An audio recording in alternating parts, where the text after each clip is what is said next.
دعوت اور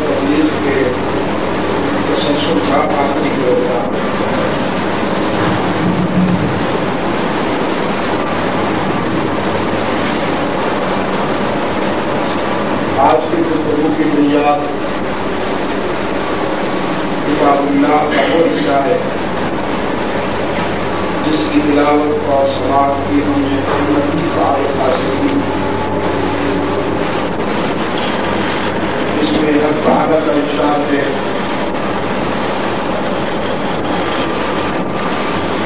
قرآن ہی وہ راستہ بتاتا ہے، وہ راستہ دکھاتا ہے، اس میں کوئی کنفیوژن نہیں۔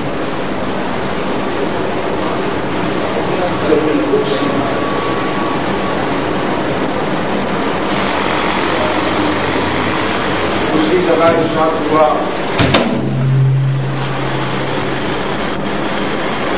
ہم نے قرآن کریم کو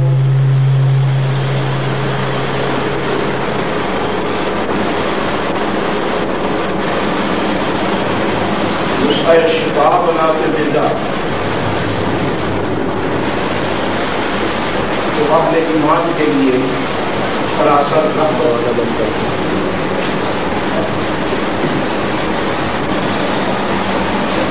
لیکن ظالم تو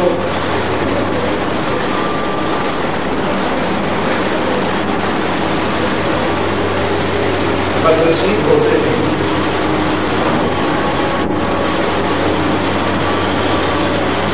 اور اس قبر کرم سے بھی سیراب نہیں ہو پاتے اور محروم نہیں۔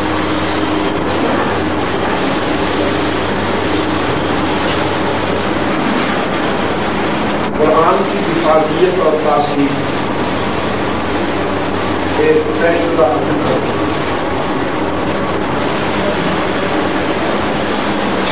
اس میں کوئی شک نہیں۔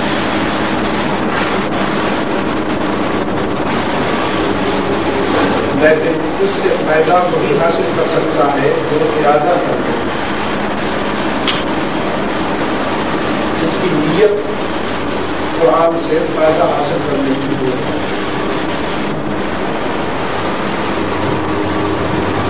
اگر نیت ہی نہیں، ارادہ ہی نہیں، پانی کا گلاس اگر کوئی واٹر پائپ کے سامنے الٹا لے کر کھڑا رہے تو وہ قیامت تک نہیں بھرے گا، بھرنا تو کیا خالی رہے گا، تو ایک بوند بھی نہیں جائے گی۔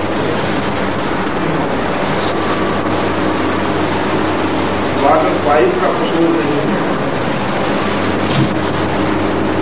طلب صحیح نہیں،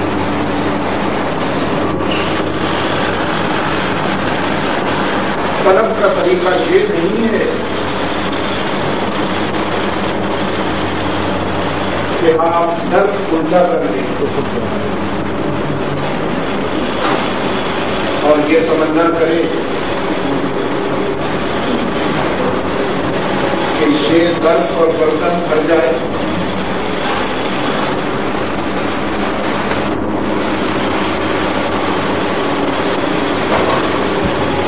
قرآن کریم کو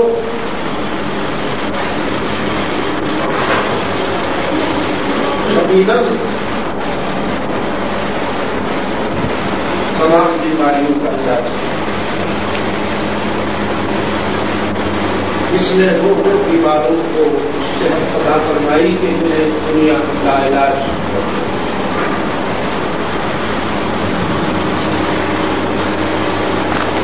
قرآن کریم نے نہ صرف ہمیں صحت مند بنایا بلکہ زمانے کا مسیحا بنایا۔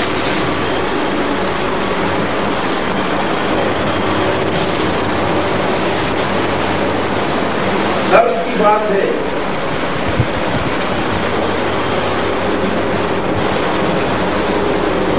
ایک زمین ایسی ہوتی ہے کہ وہاں بارش برسے تو ہدایت اور گلشن میں ضروری ہے، لیکن بعض جگہیں ایسی بھی ہوتی ہیں کہ وہاں بارش برسے تو مضبوط،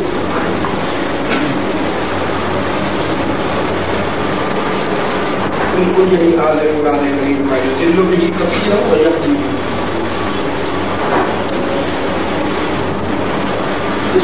جہل سنتا ہے، اس کو ابو جہل سنتا ہے تو زندگی بن جاتا ہے، ابو بکر سنتا ہے تو صدیق بن جاتا ہے۔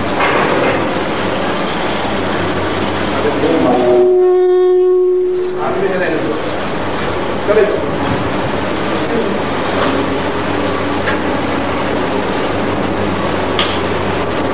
درس کی بات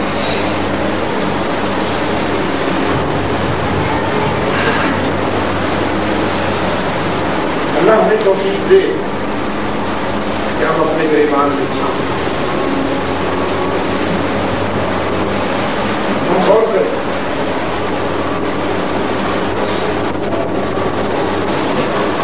قرآن کریم تو وہی ہے، اس کی تاثیر بھی وہی ہے، اس کی انفرادیت میں بھی کوئی بات نہیں،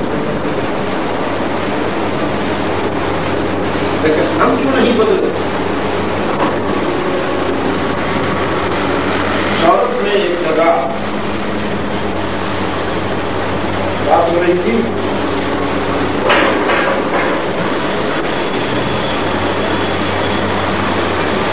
میں اپنے شاندار ماضی کے حوالے سے کچھ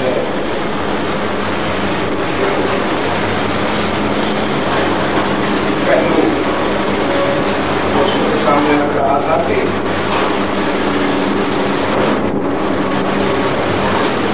قرآن اور صاحب قرآن نے کیسا معاشرہ اور کیسے انسان بنا۔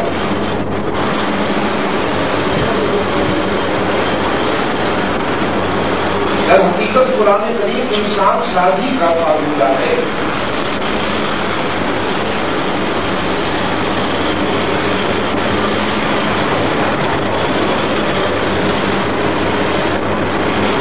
ایک فن ہے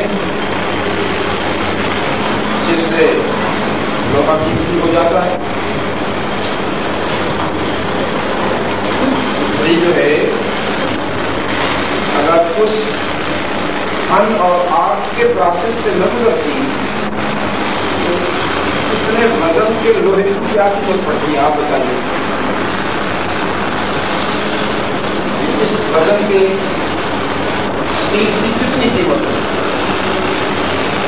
زیادہ قیمت ہے، لیکن یہ ان مرحلوں سے گزرنے کے بعد قیمتی ہو گئی اور بالکل سے یہ عزت ہوگی کہ یہ انسان کی ضرورت کے کام ہے۔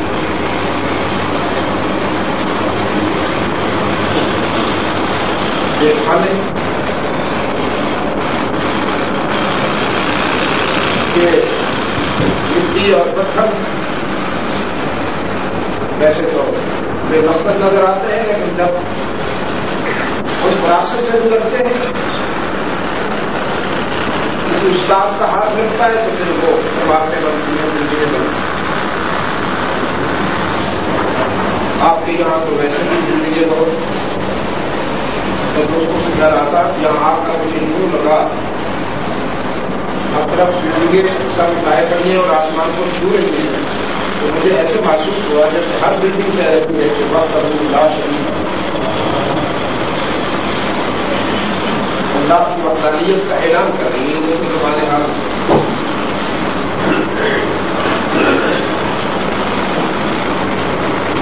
کسی استاد نے مٹی کو اور پتھر کو قیمتی بنا دیا، کسی استاد نے لوہے کو اور فولاد کو جہاز بنا دیا، ایروپلین بنا دیا، اور کئی شکلیں ہیں۔ کسی استاد نے ہوا اور پانی پہ محنت کر کے اسے سائنسی دور کی تاریخ ساز ایجادات دنیا کے سامنے لے آیا۔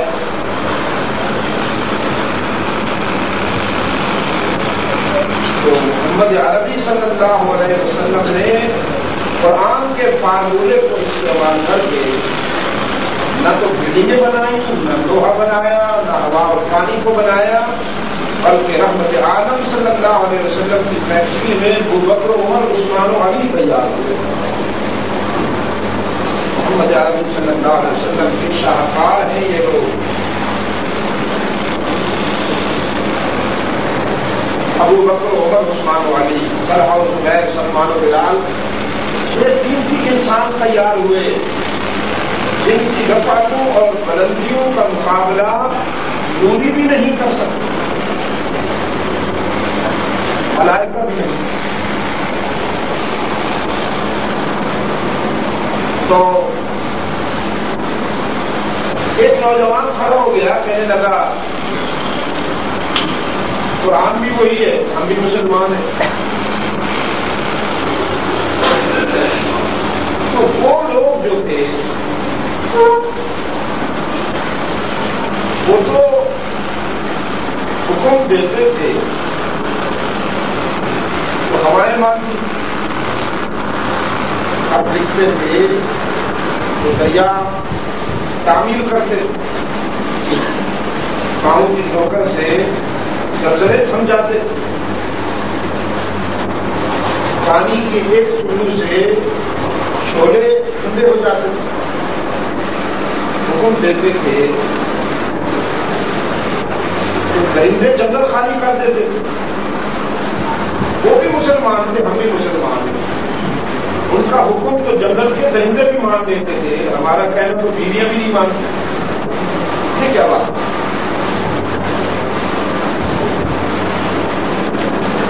تو میں نے کہا بھائی وہ بائی چانس مسلمان تھے، ہم بائی چانس مسلمان، وہ بائی چانس مسلمان۔ انہوں نے سنجیدگی کے ساتھ، ایک عزم کے ساتھ اسلام کا دامن تھاما، اور ہمیں تو اسلام چپکا ہوا ہے، ورنہ جو ہمارا حال ہے اللہ ہمارے حال کو رحم فرمائے، اسلام چپکا ہوا ہے ہمیں، ورنہ کوئی اتنی زیادہ ہمیں ضرورت محسوس نہیں ہے۔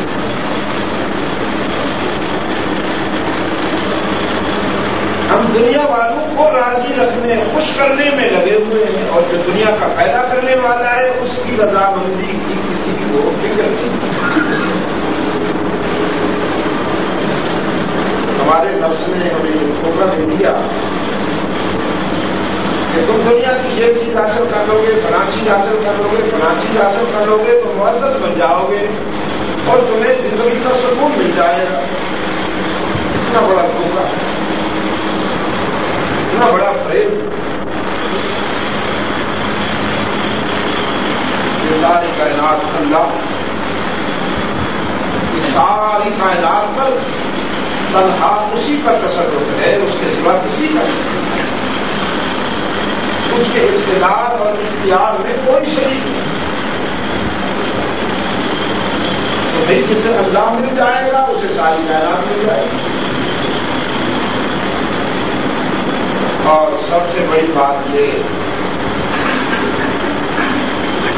لوگ کہتے ہیں جس کی پراپرٹی زیادہ ہو، جس کا بینک بیلنس زیادہ ہو، وہ اللہ کے فضل والا ہے۔ میں نے کہا جس کو سکون قلب نصیب ہو اور جس کی زندگی میں توازن اور بیلنس آ جائے اور جسے نیک اولاد مل جائے، نمازوں میں جسے لذت آئے، جو رات کو ٹیبلٹ دیے بغیر یا انجیکشن لگائے بغیر سو جائے اور ٹھیک وقت پہ سو جائے، اس پہ اللہ تعالیٰ۔ میرے خیال میں مجھے وہ شخص خوش نصیب نظر آتا ہے کہ اگر کسی کے پاس بلین ہو، بلین اور سکون ہو تو وہ کیا کرے؟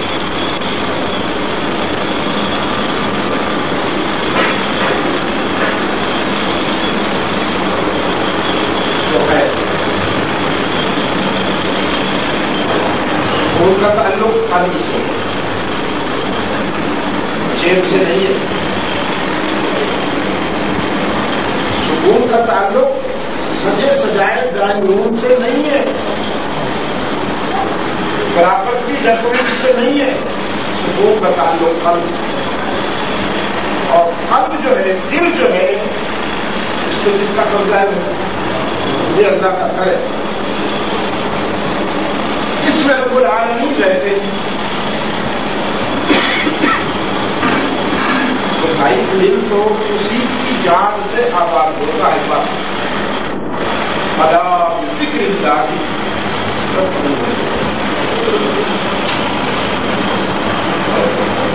آپ اچھا کھائیں، اچھا پہنیں، اچھے گھر میں رہیں، بظاہر آپ کا جسم بڑا تر و تازہ لگے گا، لیکن اطمینان قلب اس وقت تک حاصل نہیں ہوگا جب تک آپ کا رابطہ دل کے مالک سے نہیں ہوگا۔ جب آپ اس سے رابطہ قائم کریں گے تو پھر آپ کو سکون زندگی نصیب ہوگی،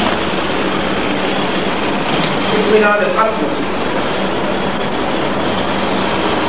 تو وہی قرآن کریم جو ہے وہ سیدھا راستہ بتاتے ہیں۔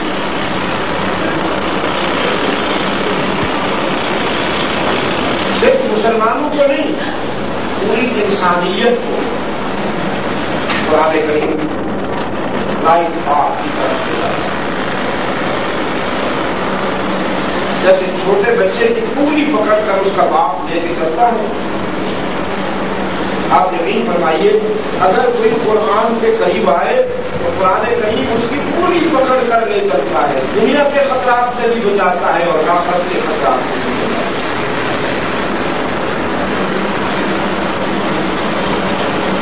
سن فرانسسکو میں چرچ کے بہت سارے لوگ آئے ہوئے،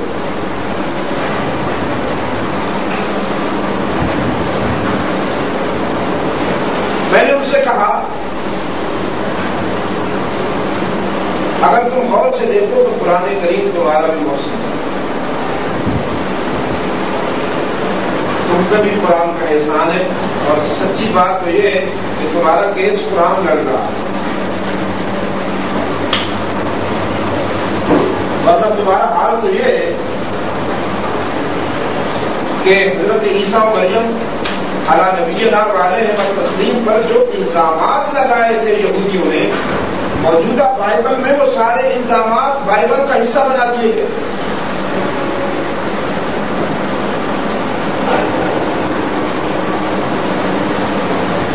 بائبل میرے آقا کی کیا قدر کرے گی؟ اگر آپ اس کو پڑھیں تو شرم سے سر جھک جاتا ہے جو باتیں اس میں لکھی۔ ان کی طرف سے تقاضا ہوا تھا کہ آپ یہ بتائیے کہ قرآن میں حضرت عیسیٰ کا کیا مقام ہے، یہ سوال تھا ان کی طرف سے۔ اور ان کے جس پادری نے یہ سوال کیا، میں نے اس سے کراس کوسچن کرتے ہوئے کہا کہ پہلے آپ بتائیے کہ بائبل میں میرے آقا کا کیا مقام ہے، رحمت عالم صلی اللہ علیہ وسلم کا کیا مقام ہے۔ تھوڑی دیر چپ رہے، تھوڑی دیر چپ رہنے کے بعد کہنے لگا سوری، بائبل میں پیغمبر اسلام کی کوئی بات نہیں ہے، کوئی تذکرہ نہیں۔ میں نے کہا تھا تو صحیح، تم نے نکال دیا۔ محلفون الکلم عن مواضعہ، تذکرہ تو تھا، درد ہے کہ تم نے موجودہ بائبل میں میرے آقا کے بارے میں ایک بھی کلمہ خیر نہیں رہنے دیا، وہ سب نکال دیا۔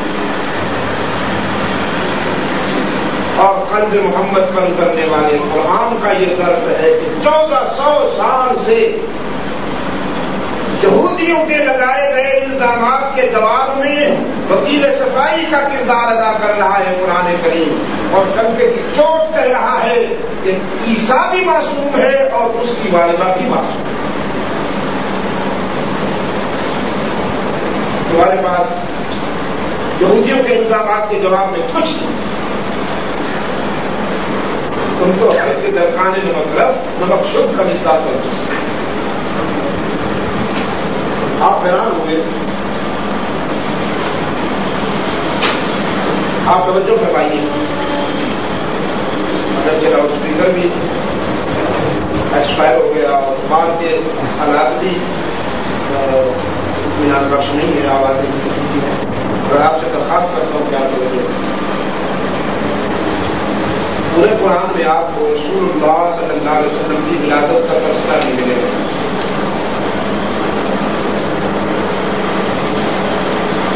بعثت کا تذکرہ ہے, ولادت کا نہیں. یعنی رسول اللہ کی کون سٹوری نہیں ہے قرآن میں.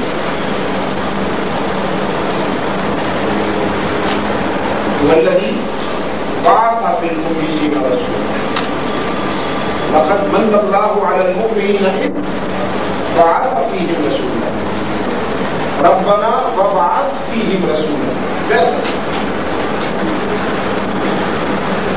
کہیں اللہ کے رسول محمد عربی صلی اللہ علیہ وسلم کی ولادت کا تذکرہ نہیں ملے گا آپ کو.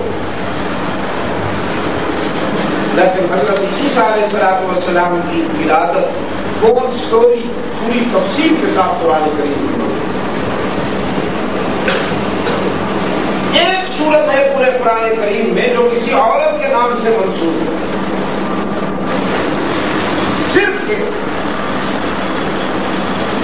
سورہ نساء ہے تو وہ تو نساء ہے, خواتین, عورتیں. لیکن جو کسی ایک عورت کے نام پہ, اب میرے اور آپ کے جذبات کیا ہیں, مسلمانوں کے جذبات کیا ہیں کہ اگر کوئی سورت قرآن کریم میں کسی عورت کے نام پر منسوب ہوتی ہے اور وہ ہے بھی اکیلی ایک سورت, تو وہ کس کے نام پہ ہونی چاہیے؟ خاتون اول سیدہ خدیجہ الکبریٰ رضی اللہ تعالی عنہا کے نام پہ ہونی چاہیے سورہ خدیجہ الکبریٰ. مسلمانوں کے جذبات تو یہ ہے کہ وہ سورہ عائشہ صدیقہ ہو, وہ سورہ زینب ہو. لیکن وہ ایک سورت جو قرآن کریم میں کسی عورت کے نام سے معامل ہے وہ سورہ مریم. قرآن کا سرد دیکھ لیجیے آپ, صرف سورہ مریم. اور اللہ نے اپنے محبوب, اپنے رسول صلی اللہ علیہ وسلم کو بڑے حسین انداز میں حضرت عیسیٰ کی کون سٹوری سنائی, دعوت فکر کی. محبوب آؤ ہم آپ کو بتائیں کہ ہم نے عیسیٰ کو اس دنیا میں کیسے بھیجا. سورہ مریم جب شروع ہوتی ہے تو شروع میں حضرت زکریا کے تذکرے کو لایا گیا. یہ حضرت زکریا جو ہے یہ کفیل ہے سیدہ مریم, ریلیٹو بھی ہیں ان کے, کزن سمجھ لیجیے, اس کو مت چھیڑنا پلیز.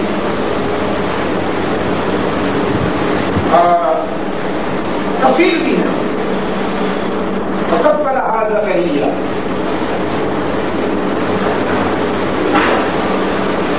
تو لاول اولاد بیٹا نہ تھا. قرآن کریم نے جب سیدہ مریم کی بات بتانا چاہیے کہ اللہ نے حضرت عیسیٰ کو بغیر باپ کے پیدا کیا, تو پہلے اس کا فاؤنڈیشن رکھا, یا یوں سمجھیے کہ ذہنی طور پر تیار کیا انسانوں کو کہ وہ حقیقت سننے سے پہلے ایک اور حقیقت سن لو, جو اللہ یہ کر سکتا ہے وہ بھی کر سکتا ہے. آپ یقین فرمائیے کہ قرآن کریم کوئی بھی بات ٹھوستا نہیں ہے. قرآن کریم ٹھوستا نہیں ہے کوئی بات. انسانی شعور کو اور ادراک کو ساتھ ساتھ لے کے جائے. لیکن اب اللہ انسان کو بھی یہ شرف عطا فرمائے، یہ سعادت عطا فرمائے کہ وہ اپنی عقل کو وحی کے تابع کرے، وحی کو اپنی عقل کے تابع نہ کرے، اپنی عقل کو وحی کے تابع کرے۔ اس لیے کہ انسان کی عقل تو چھوٹی سی چیز ہے، چھوٹی سی چیز ہے انسان کی عقل، تو کائنات کی اتنی بڑی صداقتیں، اتنی بڑی سچائیاں اس چھوٹی سی عقل میں کیسی آئیں گی؟ اگر اس نے معیار اپنی عقل کو بنا لیا تو کنفیوز ہو جائے گا، بھائی یہ تو میری سمجھ میں نہیں آتی بات، بھائی یہ تو عقل کے خلاف ہے۔ کل معراج اس کی سمجھ میں نہیں آ رہا تھا، جب اس نے معیار اپنے عقل کو بنایا تو معراج مصطفی اس کی سمجھ میں نہیں آ رہا۔ یہ بڑے صغیر کے ایک بہت بڑے آدمی ہیں، مسلمانوں میں سے بہت سارے لوگ اسے ذہنی تعلق بھی رکھتے ہیں، لوگ اسے محبت بھی کرتے ہیں، لیکن انہوں نے رسول اللہ صلی اللہ علیہ وسلم کے جسمانی معراج کا انکار کیا۔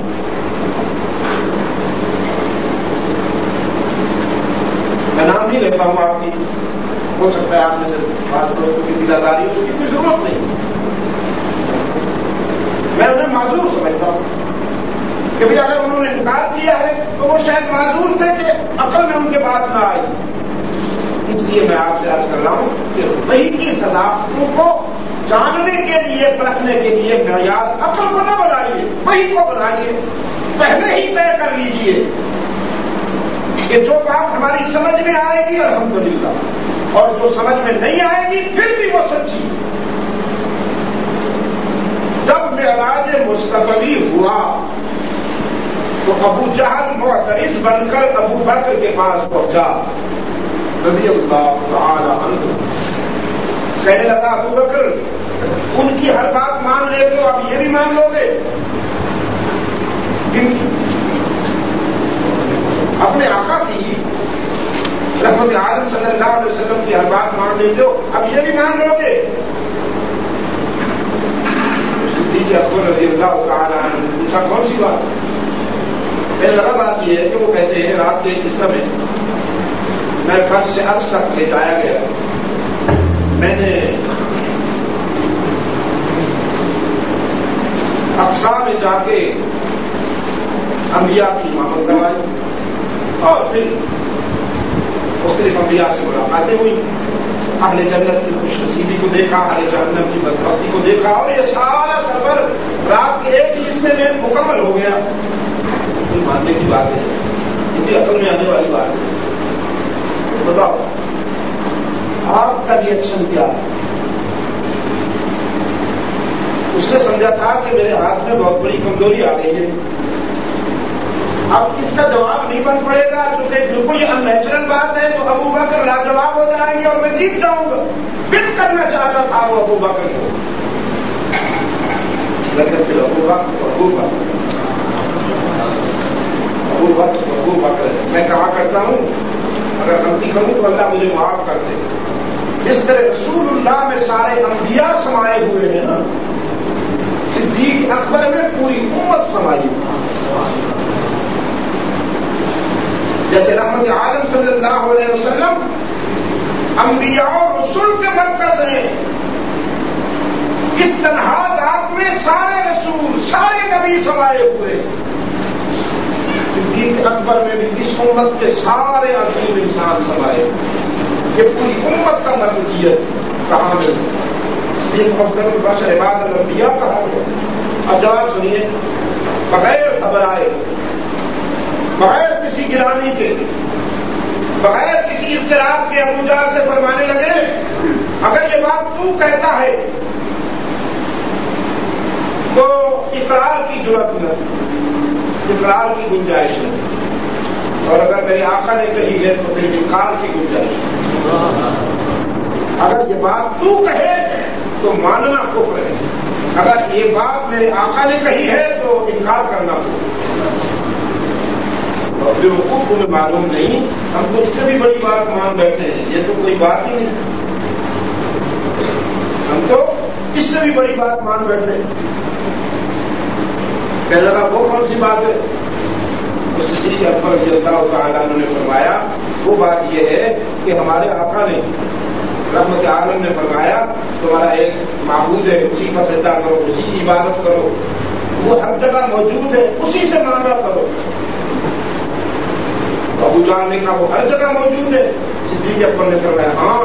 رحمت عالم نے فرمایا تمہارا رب ہر جگہ موجود ہے، تمہیں دیکھ رہا ہے، تمہاری باتیں سن رہا ہے، تمہارے دل کی دھڑکنیں جانتا ہے۔ تو ابو جان نے کہا تم نے آپ نے اس رب کو دیکھا ہے؟ ابو بکر نے فرمایا نہیں دیکھا۔ تو پھر آپ نے رسول سے تم نے کہا کیوں نہیں کہ وہ دکھائے؟ کہا ہم نے خود نہیں کہا۔ کیوں؟ کہا ہم نے اس لیے نہیں کہا کہ اگر ہم ہر جا کے اصرار کرتے کہ ہمیں اپنا رب دکھا تو شاید ہمارا رسول ہمیں اپنے رب کا حسن و جمال کی جھلک دکھا دیتا۔ ابو جان نے کہا دکھا دیتا تو کیا ہوا؟ اچھا تھا نا، نالج ایکسپیرئنس میں بدل جاتا، علم مشاہدے میں بدل جاتا، کیوں مطالبہ نہیں کیا تم نے؟ فرمانے لگے ہم نے اس لیے مطالبہ نہیں کیا کہ اگر ہمارا رسول اپنے رب کو ہمیں دکھا دیتا تو ہمیں وہ یقین نصیب نہ ہوتا جو ان کی زبان سے سن کر نصیب ہوتا۔ اس لیے کہ ہماری آنکھیں دھوکہ کھا سکتی ہیں، پیغمبر کی زبان میں غلطی کا امکان نہیں ہوتا۔ ہمارا ایمان یہ ہے کہ جو کچھ ان کے منہ سے نکل رہا ہے وہ سب وہ ہماری سمجھ میں آئے یا نہ آئے۔ تو جو لوگ کل تک رسول اللہ صلی اللہ علیہ وسلم کے معراج کو ماننے سے اکتاہٹ محسوس کرتے تھے جسمانی طور پر، آج جو مر چکے ہیں ان کی روح مان گئی اور جو زندہ ہیں ان کے عقل نے بھی مان لیا۔ جب جدید سائنس نے یہ دعویٰ کیا کہ ہم نے ایک انسان کو اٹھا کے چاند پہ پہنچا دیا ہے تو اب عقل انسانی نے بھی تسلیم کر لیا کہ اگر مخلوق یہ صلاحیت رکھتی ہے کہ وہ اللہ کی عطا کردہ صلاحیتوں کو استعمال کر کے کسی انسان کو چاند تک لے جا سکتی ہے تو پھر خالق کے کائنات کو بھی یہ قدرت ہے کہ وہ اپنے محبوب کو فرض سے فرض کر دے۔ یہ بات میں آپ کی خدمت میں اس لیے عرض کر رہا تھا کہ اس دور کا ایک بہت بڑا فتنہ یہ کہ بھائی ہم تو وہ بات مانیں گے تو ہماری سمجھ تو سمجھ کو اور عقل کو معیار نہیں بنانا، معیار وہی ہے اللہ کا فرمان اور رحمت عالم صلی اللہ علیہ وسلم کا ارشاد، بس یہ معیار ہے۔ اس معیار پر ہماری عقل اگر پوری اتر جائے تو اللہ کا شکر اور اس کا کرم۔ تو قرآن کریم نے ذہنی طور پر فاؤنڈیشن رکھا، پہلے تیار کی، فرمایا ذکر رحمت ربک عبدہ زکریا۔ یہ سورہ مریم شروع ہوتی قاف یا عین صاد، یہ مقطعات، یہ سیکرٹس اللہ کے شکر جن پر کسی تبصرے کی اجازت نہیں۔ ذکر رحمت ربک عبدہ زکریا،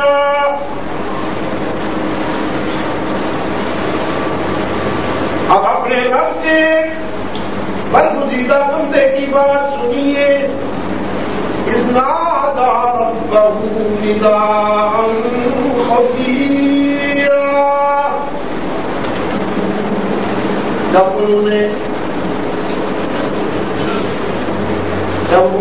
دل کی زبان سے اپنے رب کو پکارا، نداء خفيا۔ میں نے کل بھی کہا تھا جی ہاں، اور ان میں اتنا چلانا شاخ کا شیوا نہیں ہوتا، یہ تو نمائش ہے۔ اور پھر جب رب سے بات کرنی ہے، رب العالمین نے فرمایا مجھے پکارنا ہو تو چلانے کی ضرورت نہیں ہے کہ میں تو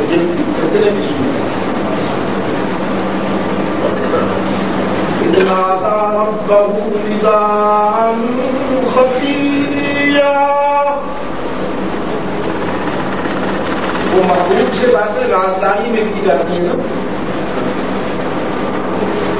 کوئی سن لے جب محبوب سے سرگوشیاں ہوتی ہیں تو رازداری میں ہوتی ہیں، تو پھر محبوب سے جب باتیں کی جائیں تو اس سے بھی زیادہ رازداری ہوتی ہے، یہ آداب محبت میں شامل ہے۔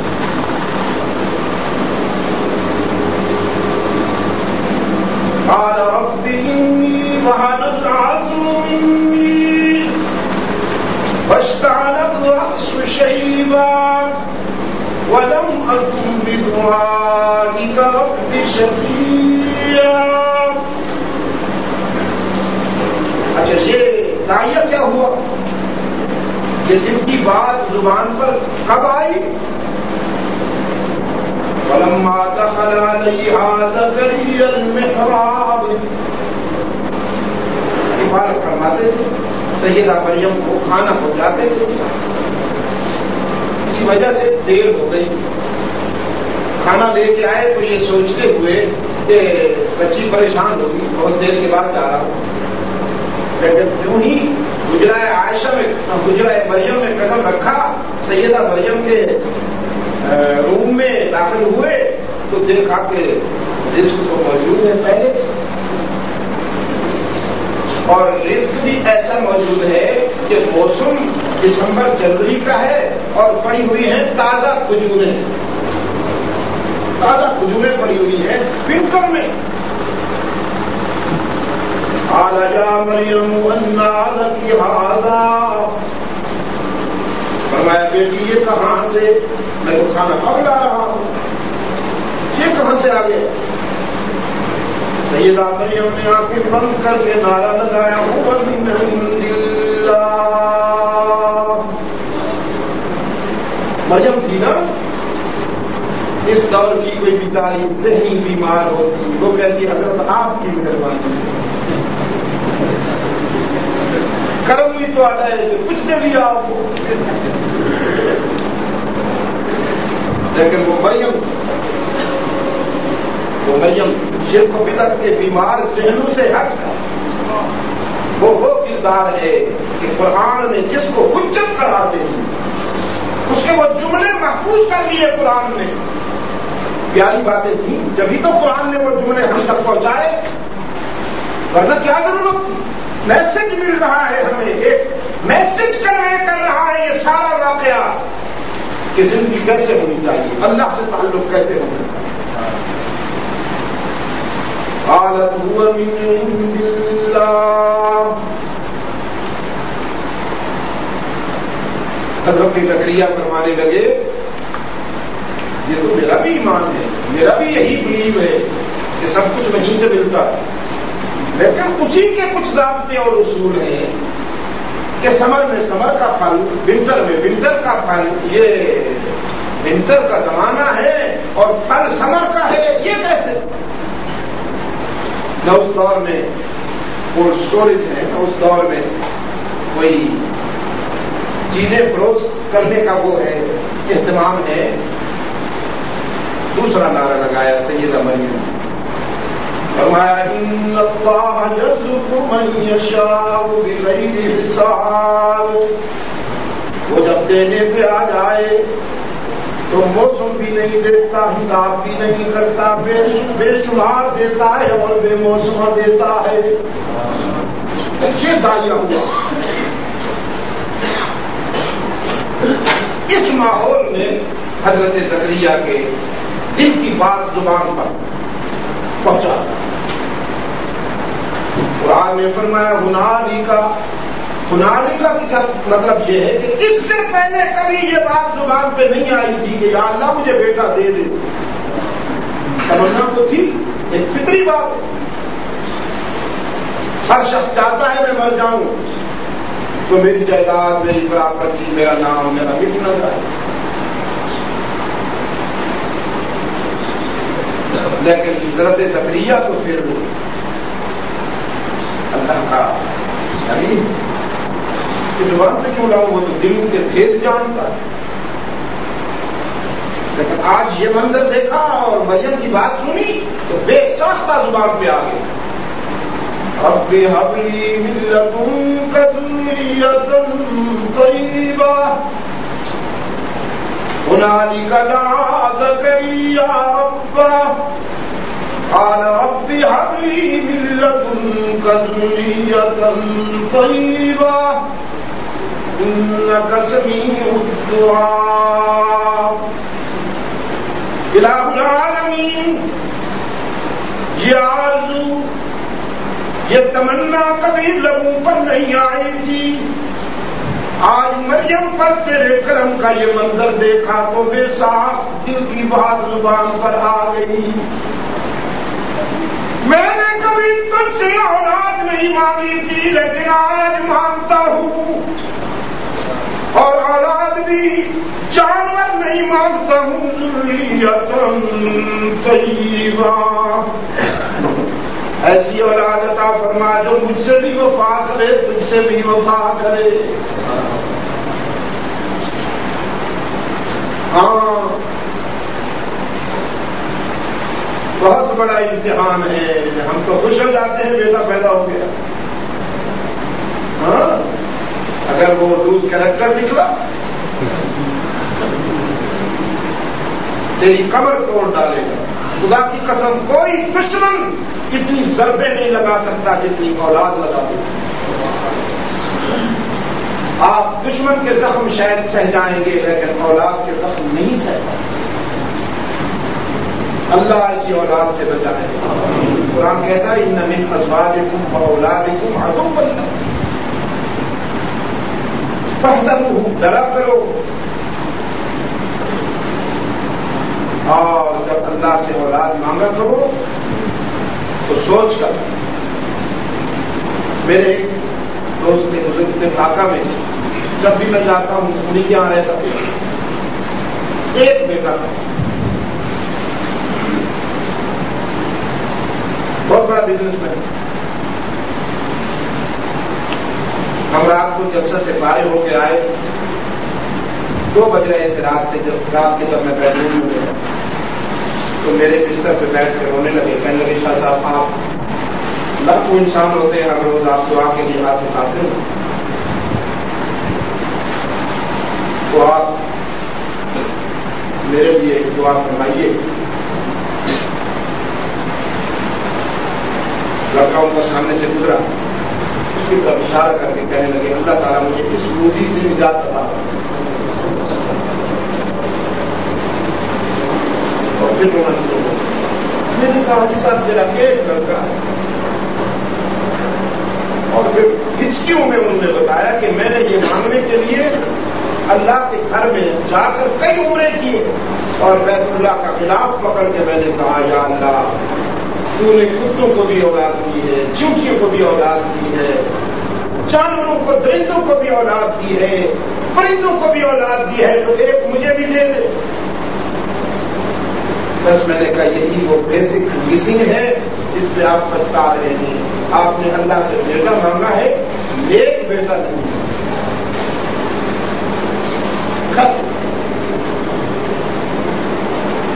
بہت رویا. اس نے مجھے اتنی روحانی تکلیف پہنچائی ہے کہ آج تک زندگی میں مجھے کوئی اتنی اذیت نہیں پہنچا سکا کہ اس نے. اب یا میں مر جاؤں یا یہ مر جاؤں. صبح ہوئی، ہم جب ناشتے کی میز پہ بیٹھے تو وہ بچہ میرے قریب آ کے کہنے لگا اچھا صاحب ڈھاکہ میں جتنے بڑے بڑے بزرگ تھے وہ سب اللہ کو پیارے ہو گئے، تو آپ دعا کیجیے میرا والد بھی اللہ کو پیارا ہو جائے. یہ تو بچہ ہے بھائی خالی کرتا ہے.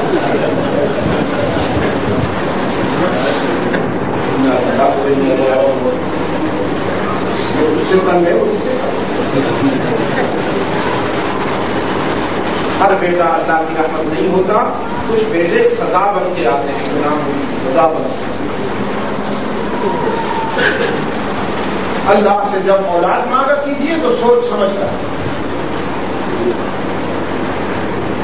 فرمایا هب لي من لدنك ذرية طيبة إنك سميع الدعاء. تجھ سے نہ کہوں تو کس سے کہوں، تیرے سوا تو کوئی سننے اور قبول کرنے والا ہی نہیں.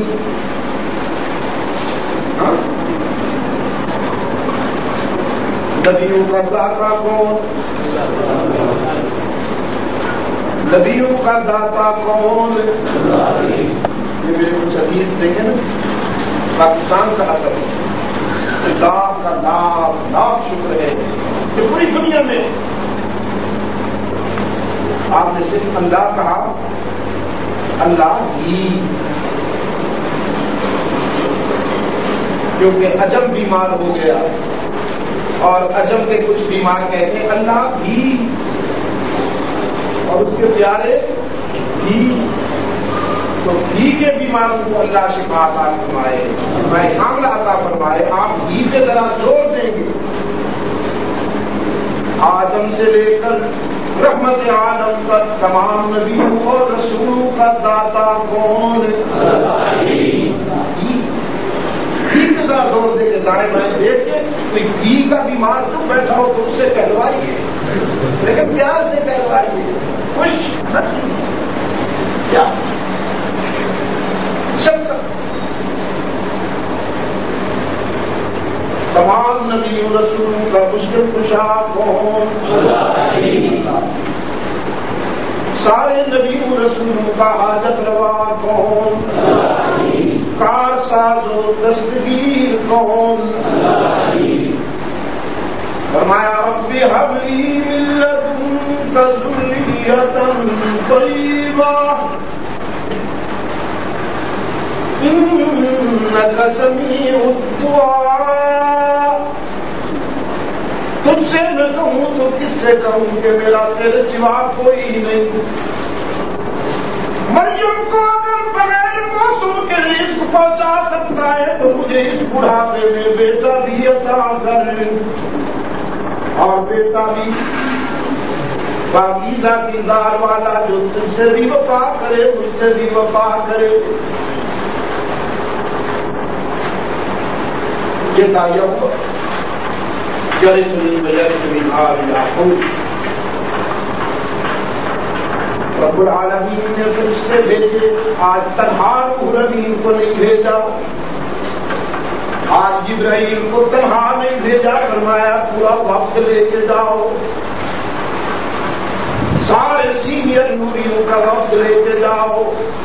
میرے زکریا کے دل کی بات زبان پہ آ گئی ہے، اس نے مجھ سے بیٹا مانگا ہے اور میری رحمت کا تقاضا ہے کہ اس کی دعائیں ختم نہ ہوں، کہ بیٹے کی خوشخبری پہلے پہنچ جائے۔ ولادت الملائکہ، فرشتوں نے پکارا، وہوا قائم یصلی فی المحراب۔ ابھی دعائیں جاری تھی کہ نوریوں نے پکارا، ابھی کھڑے ہوئے ہیں دعا میں محب، ابھی کھڑے ہوئے ہیں دعا میں محب۔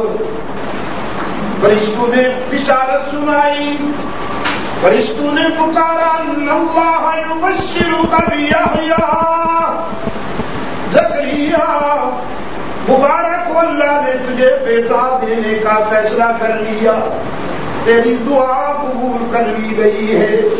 حق تعالیٰ نے فرمایا باقی بیٹوں کا نام ان کے رشتہ دار رکھتے ہیں، والدین رکھتے ہیں، عزیز رکھتے ہیں، ہم نے تجھے وہ بیٹا عطا فرمایا کہ اس کا نام بھی ہم نے خود رکھ دیا، اسمہ یحییٰ،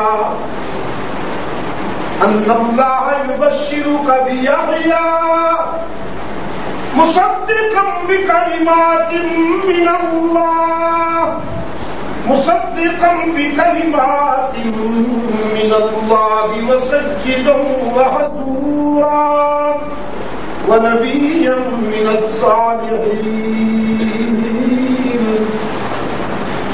اب وہ بیٹا جو ہم لے رہے ہیں، بیٹا ایسا ہوگا کہ جسم تیرا ہوگا، پیغمبر میرا ہوگا۔ اب اس کے سر پہ نبوت کا تاج رکھیں گے، وہ پاک دامن ہوگا، اس کی جوانی اور پاک دامنی کا عالم یہ ہوگا کہ رسولی بھی اس کی پاک تر دامنی پر وضو کرنا فخر سمجھے۔ خوشخبری آ گئی، جو مانگا تھا اس کے ملنے کا اس کے ملنے کی اطلاع آ گئی، بشارت آ گئی تو حیران ہو گئے. کہتے ہیں انا یکون لی غلام، میں نے مانگا تمہیں دینے کا اعلان کر دیا، لیکن اب بتا تو صحیح کہ ہوگا کیسے. امراتی عاقر، میری بیوی بچے جننے کی عمر میں ہی نہیں، بوڑھی اور ضعیفہ ہو گئی. وقد بلغت من الکبر عتیا، میرے بالوں میں چاندی اتر آئی ہے، اعصاب ضعیفی اور بڑھاپے میں گر گئے ہیں. اس عمر میں کیسے بچہ ہوگا یا العالمین؟ رب العالمین نے فرمایا مانتے بھی خود ہو، حیران بھی خود ہوتے ہو. کذالک، ہم نے دینا ہے، ہم نے دینا ہے. اور جب ہم کوئی فیصلہ کر لیا کرتے ہیں تو پھر لمبے چوڑے رہنے کی ضرورت نہیں ہوتی. اذا اراد شيئا ان يقول له كن فيكون. ہم نے کن کہا، آسمان بلند ہو گیا، زمین بچھ گئی، راتوں اور دنوں کی گردش جاری ہو گئی.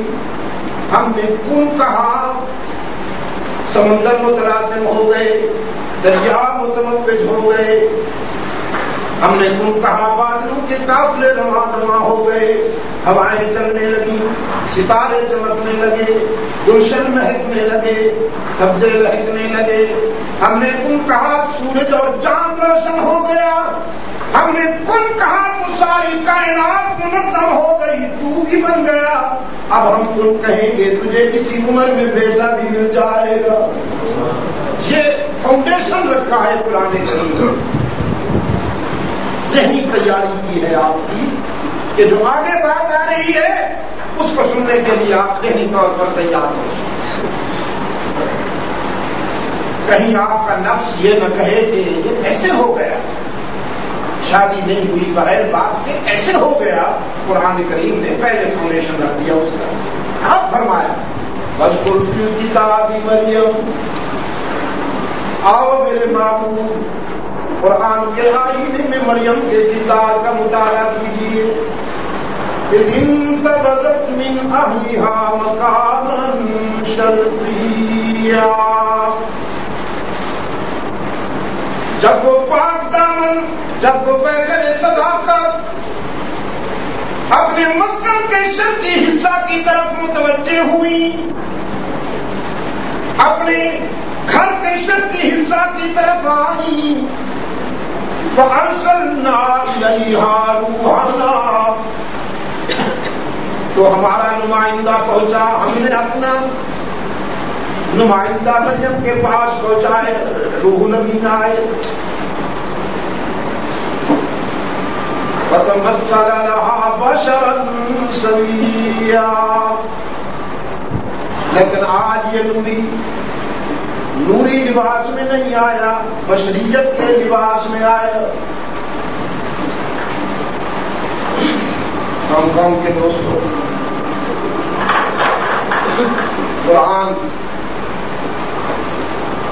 کلام فطرت، اس کی دیانت دیکھیے.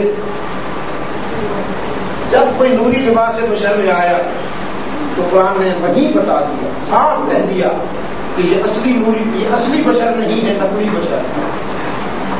اصل تو نور ہے، لیکن آج بتقاضۂ حالات اللہ نے اسے لباس بشر میں دیا،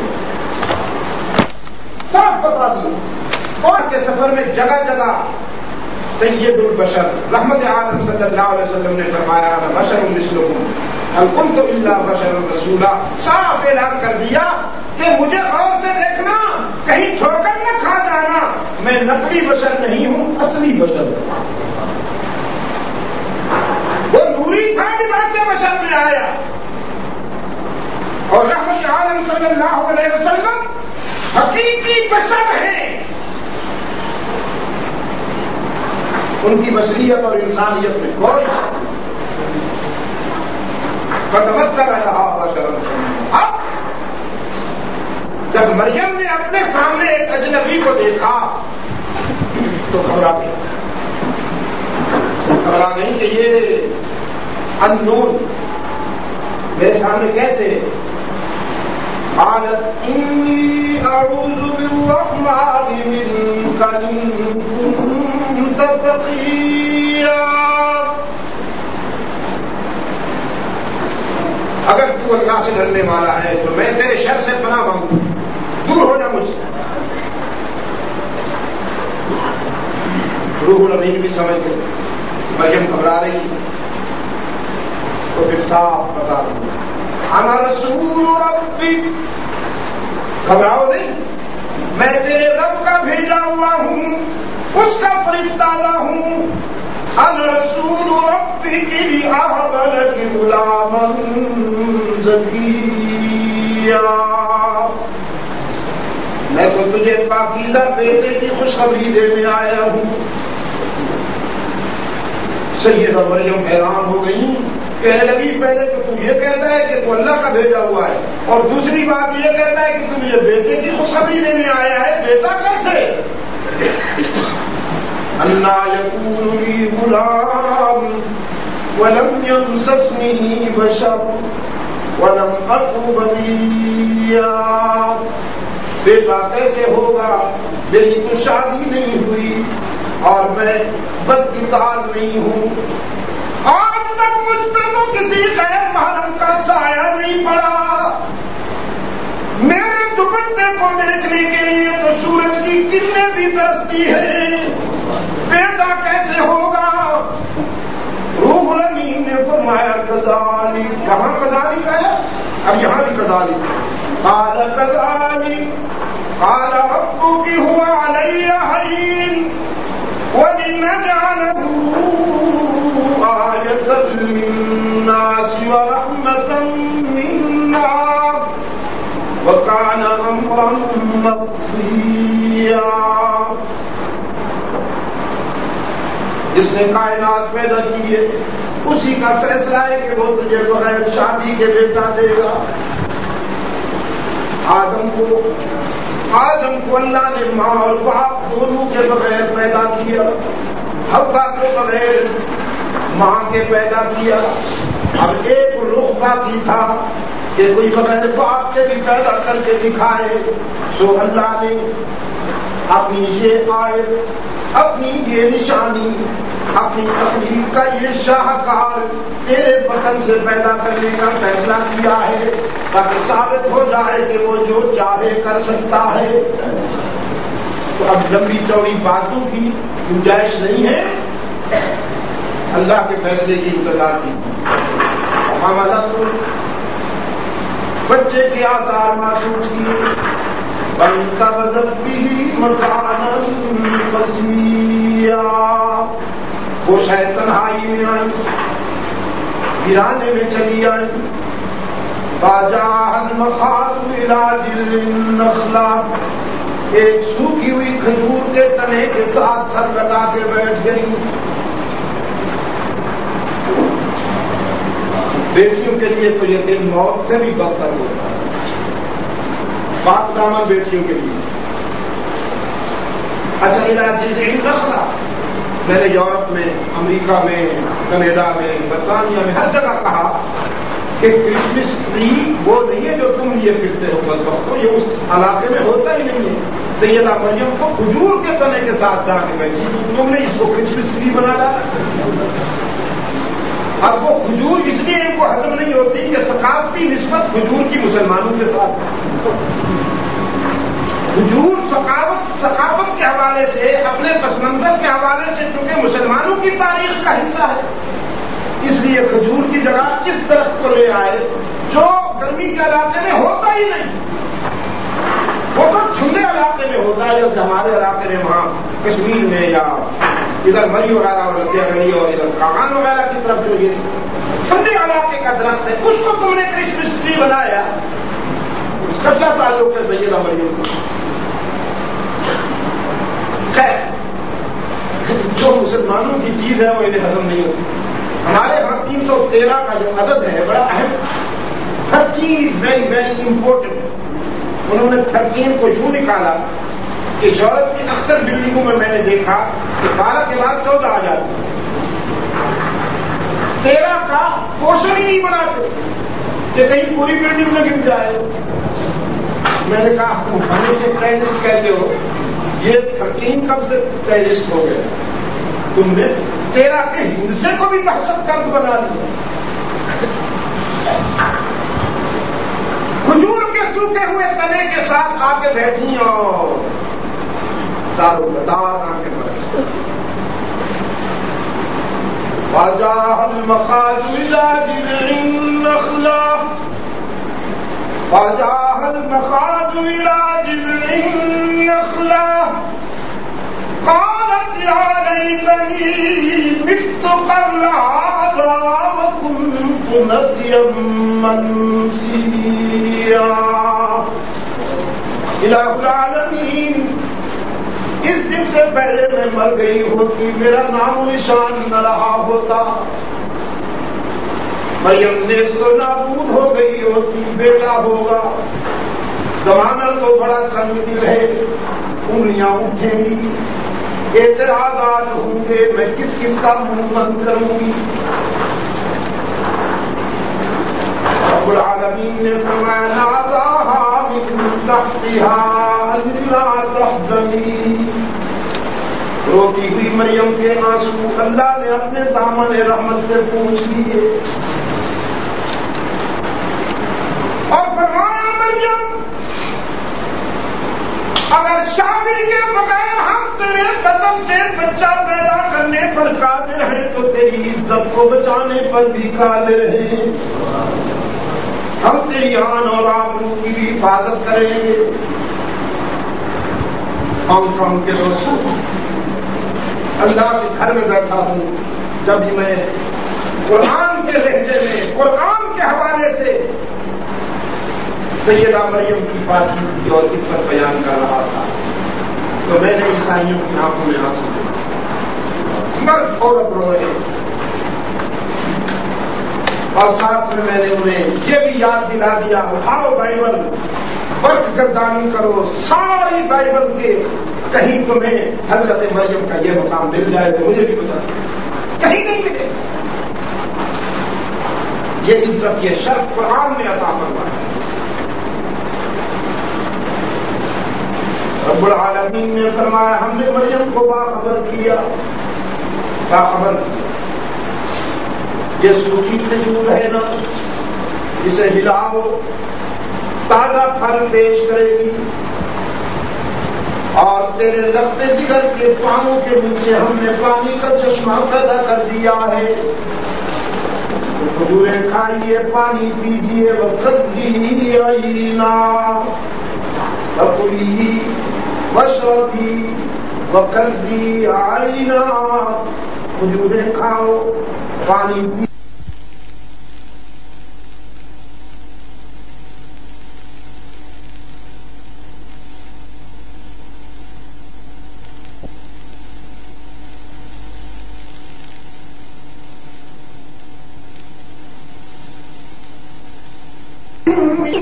نظرت للرحمن صوما ولن أكلم اليوم إنسيا. بات نہ کرنا, صاف کہہ دینا کہ تو روزہ دار ہے. اور اس وقت کے روزہ دار کے لیے یہ ضروری تھا کہ جس طرح وہ کھانے سے رک جائے, پینے سے رک جائے, اور دوسرے جو نواقص صوم ہیں ان سے رکے. بولنے کی بھی اجازت نہیں ہوا کرتی تھی اس وقت کے روزہ دار کو, چپ رہنا بھی ضروری ہے. یہ اللہ نے آپ کو رعایت دی ہے, اپنے محبوب کی امت کو اللہ نے یہ رعایت دی ہے کہ تم بولا کرو لیکن اچھی باتیں, اچھی باتیں بولا کرو, اچھی باتیں سنا کرو.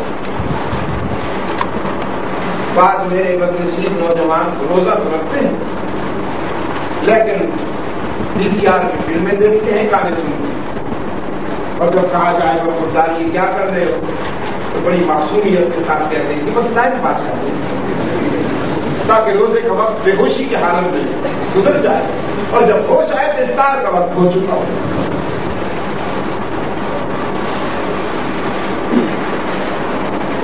سنا ہے کہ ایک فقیر نے روزہ رکھ لیا, جو بھنگ پینے والے ہوتے ہیں نشے, اس کے ساتھ والے جو چھوٹے چھوٹے جونیئر بھنگی تھے انہیں روکا بھی صحیح کہ استاد روزہ نہ رکھو، یہ بہت لمبا ہوتا ہے. اس نے کہا نہیں میں تو اتنا کمزور ہوں، آخر میں بھی تو پہلوان رکھ لوں. بس ایسے ہی گھنٹہ ڈیڑھ گھنٹہ گزرا تھا کہ باہر نکلا. کہتا ہے ابھی تک تو سورج ہی طلوع نہیں ہوا.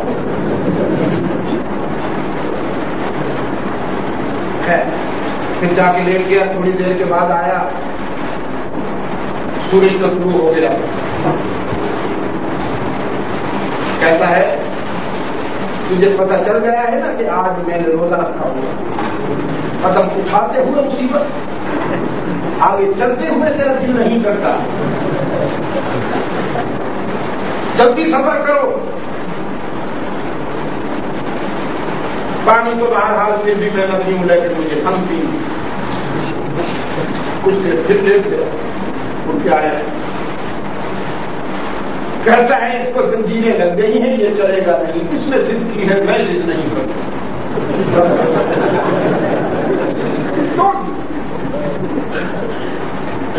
چھٹی والا روزہ نہ رکھا کیجیے. جب اللہ آپ کو توفیق دیتا ہے، اللہ آپ پر کرم فرماتے ہیں کہ آپ کو روزے کی توفیق ملتی ہے، تو پھر اس کے آداب اور اس کے تقاضوں کو بھی محفوظ رکھنا ہے. زبان سے غلط باتیں بولنی نہیں چاہیے اور کان سے غلط باتیں سننی نہیں چاہیے. دودھ کے مٹکے میں غلاظت کا قطرہ نہ ڈال دیا کیجیے، دودھ کو دودھ رہنے دیا کیجیے. قوم کے سامنے آئے. سیدہ مریم جب قوم کا سامنا کرتی ہیں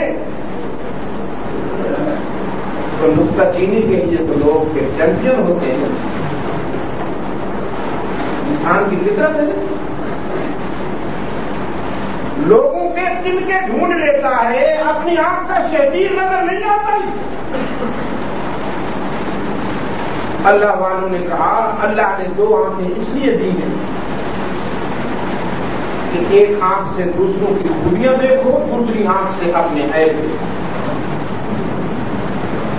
کیا کہا میں؟ اللہ نے دو آنکھیں اس لیے دی ہیں کہ ایک آنکھ سے دوسروں کی خوبیاں دیکھو اور دوسری آنکھ سے اپنے عیب دیکھو اور کمزوریاں دیکھو. تو انشاءاللہ پھر نفس آپ کو دھوکہ نہیں دے سکے گا، غیبت نہیں کر پائیں گے. جب آپ کو اپنی کمزوریاں نظر آئیں گی تو پھر دوسرے سب اچھے نظر آئیں گے.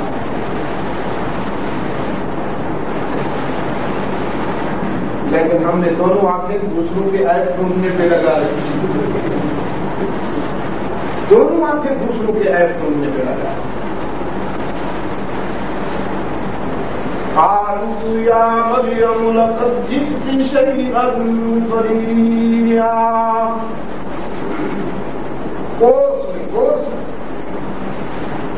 لوگوں نے انگلیاں اٹھائیں اور تانا زنی شروع کی.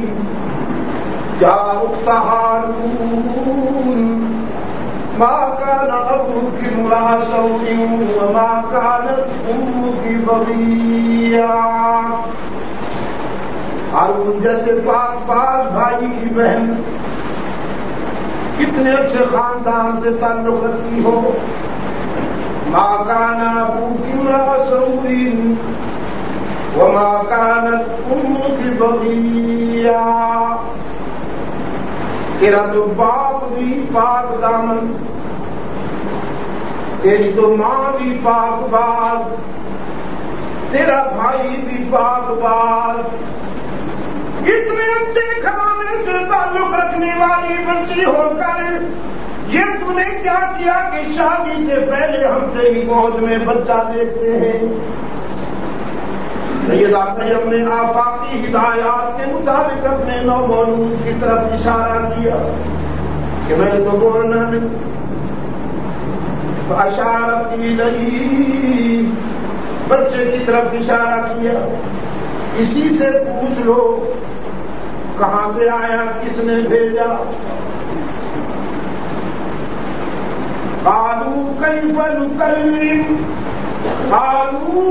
كيف نكلم من كان في المهد صبيا. بڑے بڑے دانشور، بڑے بڑے اسکالر کہنے لگے بچے کی طرف اشارہ کرتی ہو، ہم کوئی پاگل ہیں کہ بچے سے پوچھیں؟ یہ تو بڑا سیریس کوشچن ہے، اس کا آنسر بھی بڑا ڈیپ ہے، تو بچہ کیا بتائے گا یہ تو تجھے بتانا پڑے گا، مطمئن کرنا پڑے گا تجھے، ورنہ سزا کے لیے تیار ہو جاؤ۔ ہم ایسی عورتوں ایسی لڑکیوں کو مثالی سزا دیا کرتے ہیں جو پورے معاشرے کو خراب کر دیں۔ رب العالمین نے فرمایا عیسیٰ اس عمر میں بچے نہیں بولا کرتے، لیکن آج تم نے بولنا ہے، اور بول بھی ایسے کہ تیری گفتار قرآن بن کر قیامت تک گونجتی رہے۔